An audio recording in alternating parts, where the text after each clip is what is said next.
I do believe this is one of my bees. Why are you so far from home? I don't understand. Perhaps you're a bit big for a bee. I don't know. Maybe you're not one of my bees. You can just sit there and assist. Hello, I'm the keeper. I'm a visitor. I have come here to show you some crafts. Primarily how to sew a buttonhole. Alright, you are a lovely helper, but you are sitting on my things, so you can go over there. Alright, so, sewing a buttonhole. First, I suppose, usually I'll be using thread, but I have embroidery floss. There are 6 pieces of thread in embroidery floss, and so I have split one so I can use it to sew. Now what I want to do in this situation, if you're using it for sewing, you want to tie a knot at the end. How many threads have you split it into? I've split it into 1 thread. Okay. Instead of 2. 1 works better. And I usually tie it into 2 knots just to make sure. So, what you're going to do, this is my embroidery needle, this is what it would normally look like. Instead of tying it in a loop, you would leave 1 bit just hanging there. Get off the table. Alright, so to start with a buttonhole, you want to cut a slit in your fabric that will fit onto the button. The button needs to be able to come and go freely. Otherwise, because we are going to be adding stitches, so if it's too tight, it won't work later. So I'm actually going to expand this just a smidgeny smidge. I know that is a word. Just the tiniest of smidges. Alright, so here we go. This is how to begin. Going to take your needle and you're going to start it just a little bit below where the slit begins. Going to pull it through, but instead of pulling it taut, we're going to leave it open just a little bit. There's my knot. I'm going to work my needle back through the hole. If I can get a hold of it. You're going to pull it through. And then you're going to anchor it here by putting your needle between the strings and pulling it taut that way. And when you should also be pulling things taut towards the slit to keep everything lined up. So for my next stitch, I'm going to start very close to my first one. Ow. I'm also going to, don't recommend poking yourself in the finger. Please don't do that. This time I'm going to pull it through, put it back through the slit, and instead of pulling it all the way through the slit, I'm going to leave a loop. And I'm going to hold it out of the way with my thumb so that I can start the next stitch inside of there, just very close to where I already made that hole. You want to keep all of these a few millimeters away from the start. Now I'm going to pull it through and see I am through this loop, so I'm going to pull it towards the slit I've made. So again,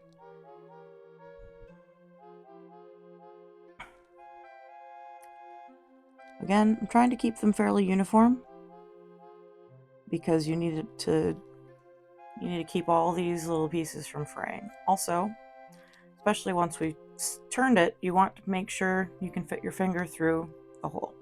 You don't have to put your whole finger through, just nudge your finger through to make sure that you have not sewn it together. Again, I'm going to pull it.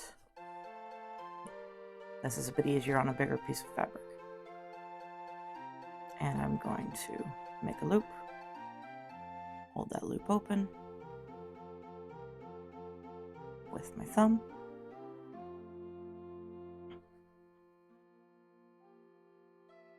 this is where it gets fun. Now that I have my second stitch, I can just pull the needle through the loop I already created. pull it towards the slit, and there we go. And do it one more time, just so you can see. Again, I'm starting about a millimeter apart. Pull most of the way through. Find my loop.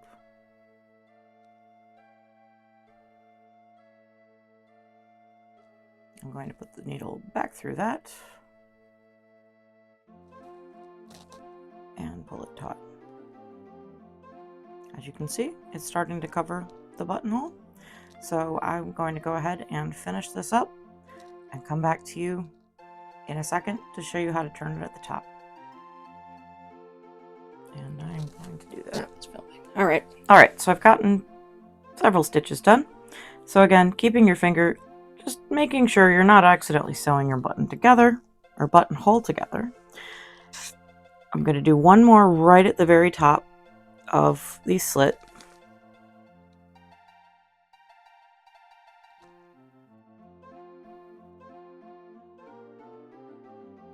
Sorry, I'm just trying to hold it so that the thread doesn't pull all goofy.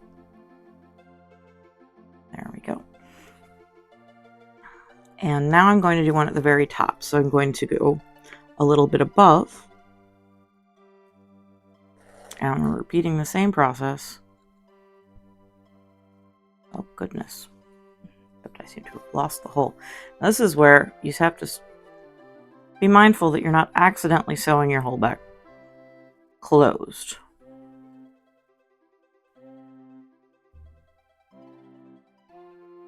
And you're going to try and you need to make sure you're pulling it towards the slit. Keep this nice line of stitches going straight. And I'm going to trim this little bit of extra strizzle. It has frayed a little bit. So if you have a little bit of fraying, just trim it very, very close to the fabric. That way you're not tripping over your own knots there. So I'm now going to go the other direction. Pop it back up through the slit. This is where it's very helpful to make sure it's open. Keep your finger through it, whatever helps you, because see how it's very, very easy to accidentally grab that thread over there. Make sure that you're going through clearly and not accidentally sewing your hole closed. Coincidentally, this is an easy way to close holes. But it's not, it will look tidy, but it will also be closed. I'm going to turn my work just so it's easier for me to keep pulling it, because I want to keep pulling it this way. There we go. So I'm again still pulling towards the hole, but I'm on the opposite side of the hole now. This is one of my art teachers once said, don't be afraid to, turn the paper if you need to. You are the master of the paper. Yes. It is not the master of you. Obviously, in this situation, because it is just a teeny tiny piece of fabric, it's a little easier. If you're trying to sew it on a garment, sometimes the garment is in charge. You are limited by where you're, the angle, if you're at the very, if you're working in a sleeve or something. But yes, do not be afraid to move things around so that it's easier for you to do it correctly the first try. Because while there's nothing wrong with having to do it more than once, it does get annoying. So again, see, double checking that I'm not sewing my own hole closed. And I will go ahead and see you in a second once I have finished pulling this all closed. Okay. All right, there we go. I am just finishing up the last stitch. My string is getting very twisty. If you're having a lot of trouble with controlling your thread because it's just the tail is just too long, you should start with a shorter piece, because if you have restringing the thread multiple times is much better than tying your thread into big knots because you keep twisting it up. All right, so what I'm going to do is I'm going to go back through that first loop and pull it off again, pull the loop through, and again, Mine is twisty because it did come off of the embroidery floss thread coming off of a bobbin or a spool of... Oops, I tugged that in the wrong direction. Remember I was saying tug it towards the hole. Thread that's come through off of spool of thread is not going to be quite this twisty, so now I'm going to make sure I put it back through, but as you can see, I made sure not to sew the hole closed. A quick way to pull it closed would be to just kind of loop through those loops.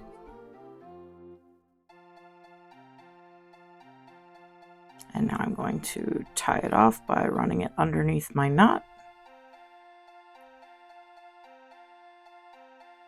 Try not to make more than one knot. And there we go. Going to snip it. I usually tie these two ends together before tidying up my mess on the back.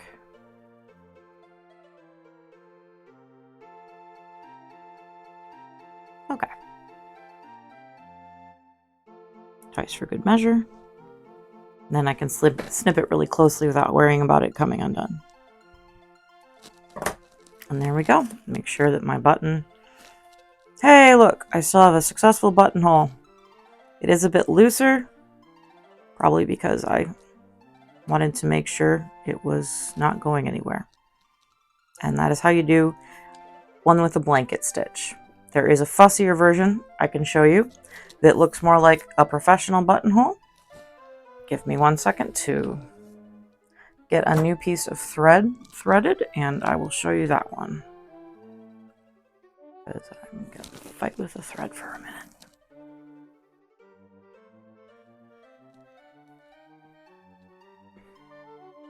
Again, I'm only going to pull one piece of thread. I have the piece of embroidery floss I've been pulling my... I mean, I could have just got you a regular thread, but you asked for embroidery floss. I did ask for embroidery floss, also because I was also going to show you some embroidery stuff. Oh. But depending on how decorative you want to get, if you use more than one...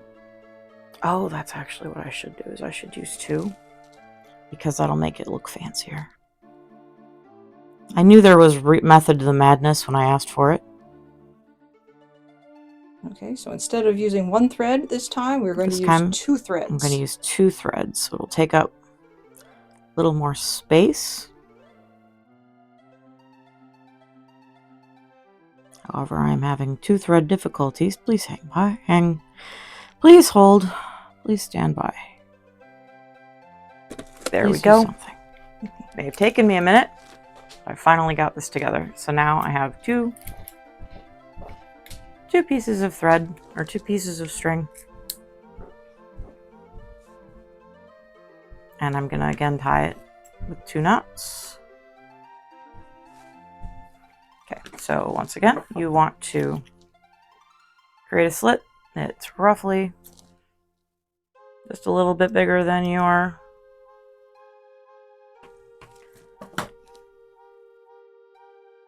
button.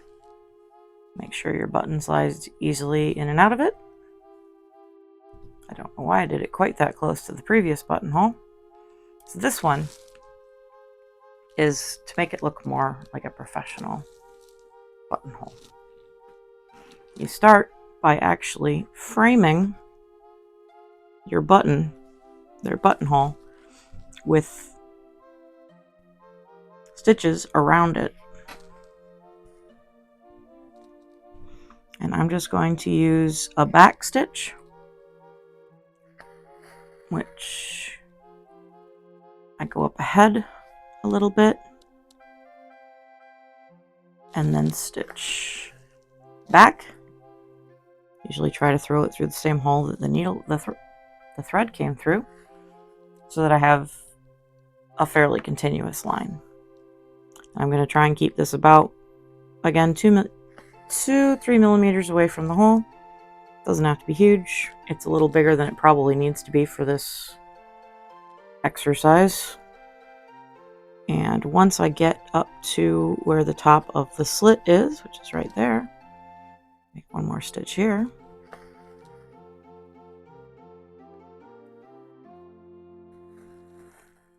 we're going to actually create a little loop.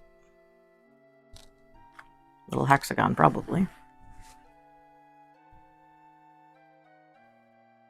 With the camera a little bit. Fiddle a little bit, because I'm probably not quite centered. There we go. Not quite centered. I mean, that is the story of my life. There you go. I'm always just a little bit off kilter. I've got 2 views to choose from, so. I don't usually get to do, because I don't usually get to actually run the camera. Yeah, usually I'm stuck on the camera, so I've only got 2. I suppose I could buy one of those really fancy rigs where I can, like, control the camera from a distance, but I am way too cheap for that. I understand. And that's the fun police coming for us having fun. Because we live in a city. Yes. And there's always noise. Okay, that was not quite a circle, but it should go like this. You should actually have this pretty even. It does not, but that's okay. It never looks right when it's on camera. It doesn't look quite right, but that is all right. So I'm going to continue backstitching. We can still show the technique, even if we're not doing it quite right. Yep. So do it like this, but better. Do it like this, but way better. Okay, I'm going to again stay fairly close to the slit on this side. I'm not going to stab myself in the finger. And we're just still working a back stitch. Oh, I have a little friend here, piece of thread that worked its way free. And that is why we have buttonholes, so they don't fray.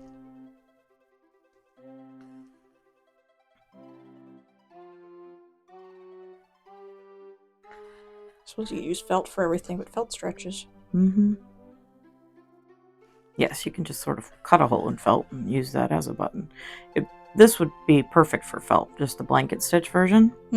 What I'm doing now is much better for regular fabric, but it's also much more time consuming. As you can see, I haven't even really started making the buttonhole yet. Alright, once I get flush with the bottom of this cut,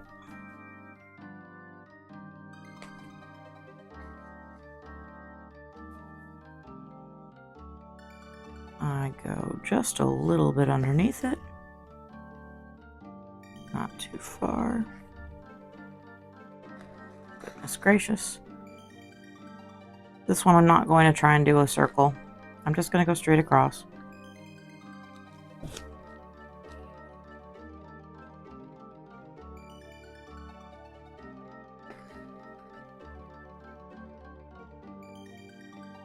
Like a little corner.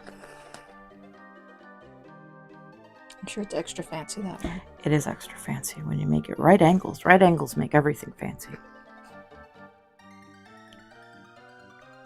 And now I meet up with my first stitch.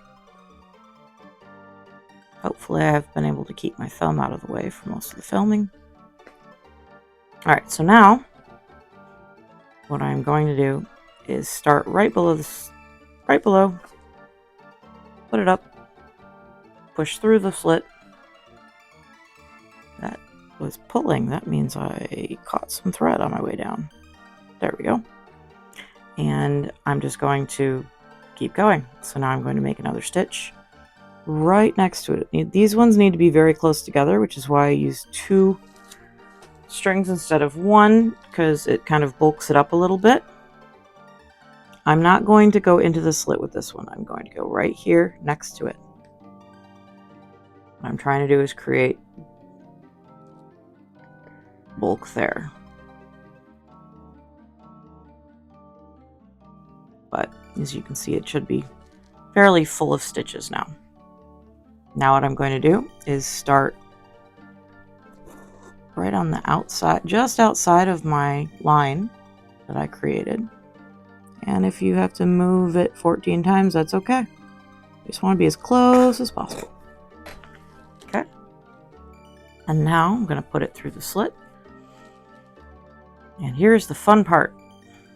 You line it up, and then you, again, go very, very close almost immediately next to it on the outside of the line, and you keep going that way.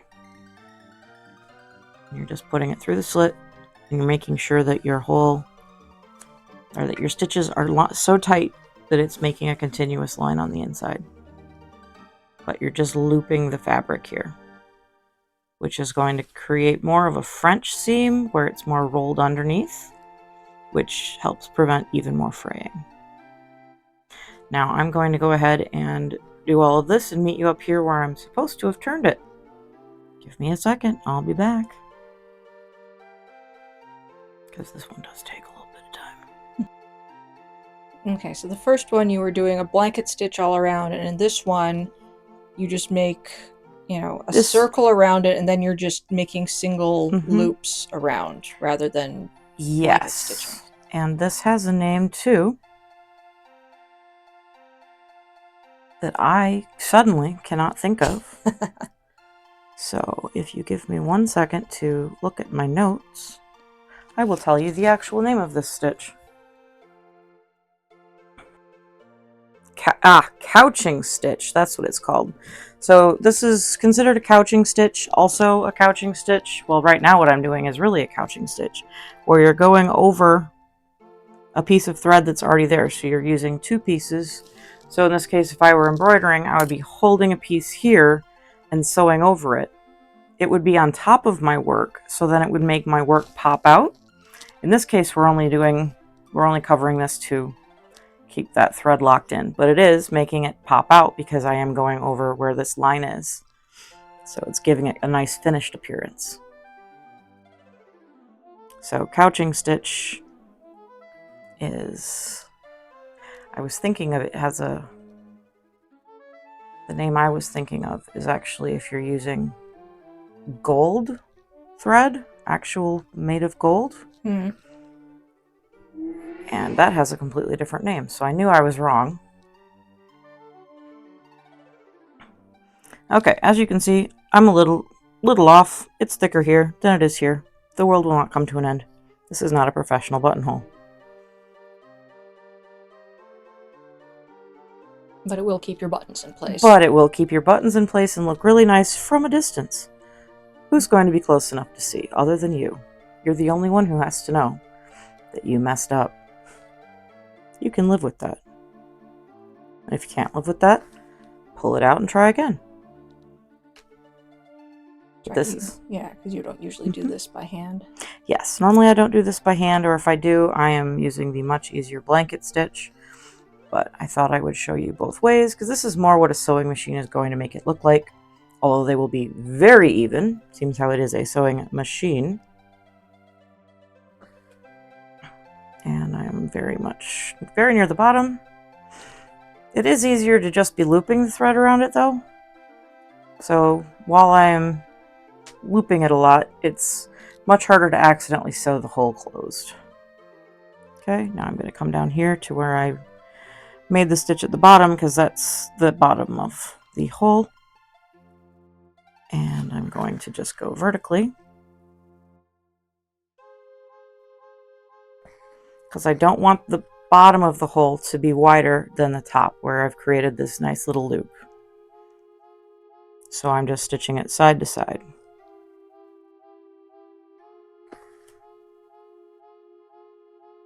And not into the hole like I was previously. Can do one more. Right into that last gap. So why do we want the bottom of it tighter than the top? Because you want it to look like this when it's closed. So it has a little loop, and that's the way it looks very professionally. This is actually more professional than a sewing machine would do. A sewing machine would make it a square. But this is how a hand-sewn fancy buttonholes are done. Let me tie it off. It's a very easy tie off on this one.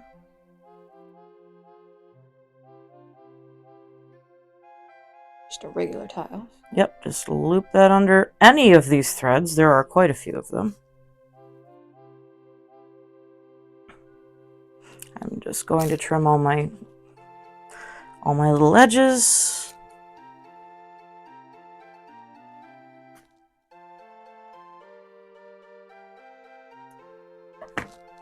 my original. There we go. The goal is for both sides to look presentable when you sew. That doesn't mean they actually have to. That is just a goal. It helps it keep it tidier. So now when you pull the needle through, or when the button through, it's going to have this fancy little keyhole effect.